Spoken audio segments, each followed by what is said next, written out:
ఫలితాలు ఎప్పుడెప్పుడా అంటూ గెలుపుపై అందరిలోనూ తీవ్ర ఉత్కంఠగా మారింది. తెలంగాణలో పార్లమెంటు ఎన్నికలు జరిగినప్పటికీ ఎన్నికల ఫలితాలపై ఇక్కడ ఆసక్తి అంతంత మాత్రమే. ఇప్పుడు చర్చంతా ఆంధ్ర ఎన్నికలపైనే సాగుతోంది.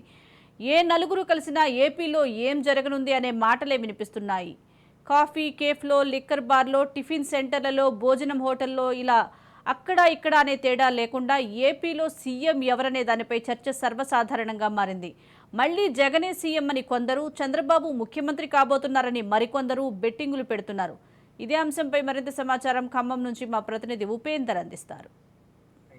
గెలిచేదెవరు, బరిలో నిలిచేదెవరు అనేది ఉత్కంఠ అయితే కొనసాగుతున్న పరిస్థితి కనిపిస్తుంది. ఇప్పటికే ఏదైతే బరిలో నిలిచిన వారంతా ఎవరు గెలుస్తారని చెప్పేసి ఆసక్తిగా ఎదురు చూస్తున్న పరిస్థితి కనిపిస్తుంది. ఇక తెలంగాణలో పార్లమెంట్ ఎన్నికలు ముగిసినప్పటికీ ఇక్కడంతా ఆ ఎన్నికలపై అయితే కొంత ఆసక్తి అంతంత మాత్రంగా ఉన్నప్పటికీ అటు ఆ పక్క రాష్ట్రమైన ఆంధ్రప్రదేశ్లోనే ఎవరు గెలుస్తారు ఏంటి అనే విషయాన్ని మాత్రం ఆసక్తిగా ఎదురు చూస్తున్న పరిస్థితి కనిపిస్తుంది. ప్రధానంగా ఇప్పటికే ఎవరు గెలుస్తారు, ఎవరు ఓడతారు అనేది అయితే చర్చలు కొనసాగుతున్నాయి. ఏ నలుగురు కలిసినా కానీ ఇదే చర్చ కొనసాగుతుంది. అక్కడ సీఎం ఎవరు అవుతారు, ఎవరు ఓటమి చెందుతారని చెప్పేసి అయితే ఆసక్తి చర్చ కొనసాగుతుంది. ప్రధానంగా ఇప్పటికే కాఫీ సెంటర్లోనూ, టీ బార్లలోనూ, అదేవిధంగా పలు ప్రాంతాల్లో ఎక్కడ కూడా ఏ నలుగురు కలిసినా కానీ ఇదే ఆసక్తికర చర్చ అయితే కొనసాగుతున్న పరిస్థితి కనిపిస్తుంది. ఇక కొంతమంది బెట్టింగ్లు కూడా కొనసాగుతున్న పరిస్థితి కనిపిస్తుంది. ఆంధ్రప్రదేశ్లో ఈ సీఎం ఎవరవుతారనే విషయానిపై అయితే ఉత్కంఠ అయితే కొనసాగుతున్న పరిస్థితి కనిపిస్తుంది. ఇక ఇప్పటికే అక్కడ తీసివేతలు, కుడికల ద్వారా అయితే ఎవరు గెలుస్తారు, ఇప్పటికే అటు సీఎం కూడా 175 సీట్లకు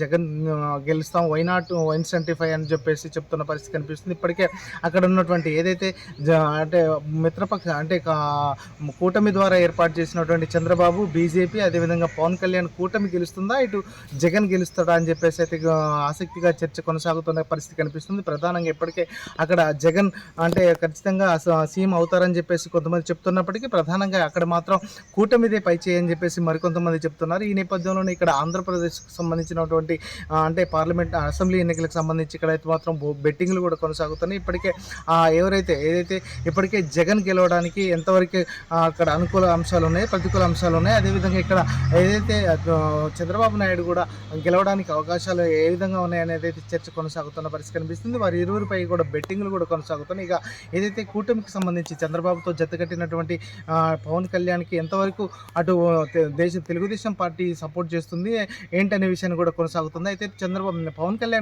పవన్ కళ్యాణ్ పిఠాపురంలో కూడా తన పోటీ చేస్తున్న నేపథ్యంలో అతని గెలుపు ఇప్పుడు కత్తి మీద సాము లాంటిది అని చెప్పేసి చెప్తున్న పరిస్థితి కనిపిస్తుంది. అతను ఇక్కడ గెలవాలి, ఖచ్చితంగా ఈసారి మాత్రం తన అసెంబ్లీలోకి తొలిసారి అయినా అడుగు పెట్టాలని చెప్పేసి ఇక్కడ భావిస్తున్న నేపథ్యంలో అక్కడ ప్రతిష్టాత్మక తీసుకుంది. ఇప్పటికే అటు వైఎస్ఆర్సీపీ కూడా అక్కడ దానికి సంబంధించినటువంటి వంగ గీతను కూడా పోటీలో ఉంచిన పరిస్థితి కనిపిస్తుంది. వంగ గీతను ఒకవేళ గెలిస్తే మాత్రం ఖచ్చితంగా డిప్యూటీ సీఎం చేస్తామని చెప్పేసి ఇప్పటికే జగన్ చెప్పిన నేపథ్యంలోనూ ఖచ్చితంగా అక్కడ పవన్ కళ్యాణ్ గెలుస్తారా లేకపోతే వంగ గీత గెలుస్తారా అని చెప్పేసి ఇప్పటికే ఆసక్తి కొనసాగుతుంది. ఇక బీజేపీతో తెలుగుదేశంతో జతకట్టినటువంటి బీజేపీ అక్కడ బలం ఎంత అనే విషయాలు కూడా కొంత ఆసక్తిగా చర్చ కొనసాగుతుంది. ఇప్పటికే రాష్ట్ర వ్యాప్తంగా ఉన్నటువంటి అక్కడ సీఎం ఖచ్చితంగా జగన్ అవుతారా లేకపోతే చంద్రబాబు నాయుడు అవుతారా అని చెప్పేసి అయితే ఆసక్తికర చర్చ రాగుతుంది. ఇప్పటికే వేల రూపాయల్లో అయితే బెట్టింగ్లు కూడా కొనసాగుతున్నాయి. ఇప్పుడు ఆంధ్రప్రదేశ్లో ఆంధ్రప్రదేశ్ సంబంధించినటువంటి ఎవరు సీఎం అవుతారనే దాని మీద ఉత్కంఠ అయితే కొనసాగుతుంది. ప్రధానంగా ఇప్పటికే దీనికి సంబంధించినటువంటి చిన్న చితక నుంచి అయితే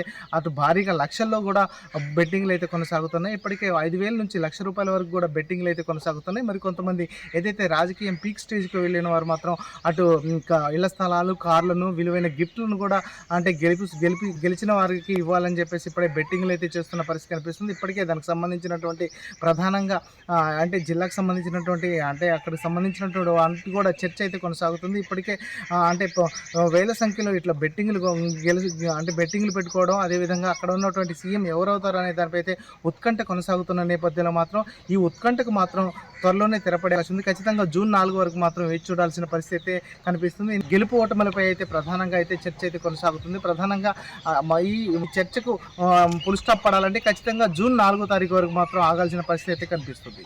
ఇది ఇక్కడ పరిస్థితి.